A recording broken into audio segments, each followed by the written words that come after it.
नमस्कार माझ्या सर्वांना, मी शिवानी. गावाकडच्या स्वादमध्ये आपलं खूप खूप मनापासून स्वागत आहे. तर आज मी तुमच्यासोबत शेअर करत आहे डाळ पत्तागोबीची भाजी.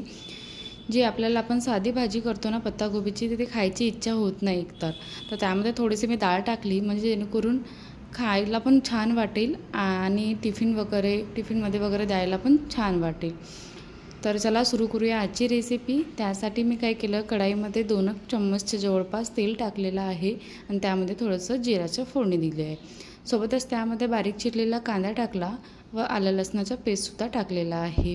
याला छानपैकी परतून घ्यायचं अगोदर थोडंसं, आणि नंतर पाऊण चम्मचच्या जवळपास लाल तिखट टाकलं व सोबतच थोडीशी हळद टाकली आहे आणि चवीनुसार मीठ टाकून थोडंसं धनिया पावडर व गरम मसाला टाकलेला आहे. गरम मसाला टाकणं अगदी ऑप्शनल आहे. या ठिकाणी तुम्ही मॅगी मसालासुद्धा टाकू शकता.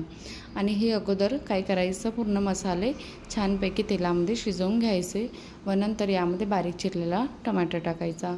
टमाटर जोपर्यंत मऊसर होत नाही तोपर्यंत यालासुद्धा छानपैकी शिजवून घ्यायचं आहे आपल्याला. टमाटर झालेला आहे. अगोदर मी पत्तागोबी चिरून घेतलेली आहे आणि तिला छानपैकी धुवून घेतलेलं आहे पाण्याने.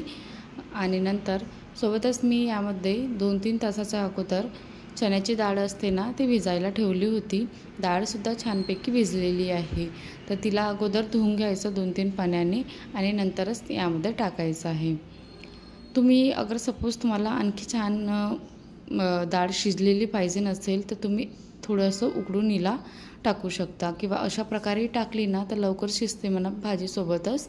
पण सपोज नाही चावत असेल, म्हातारे वगैरे असले ना तर मग नाही चावत डाळ वगैरे, तर थोडंसं एखादं उकडून घ्यायचं मऊसर होईपर्यंत आणि नंतरसुद्धा टाकू शकता.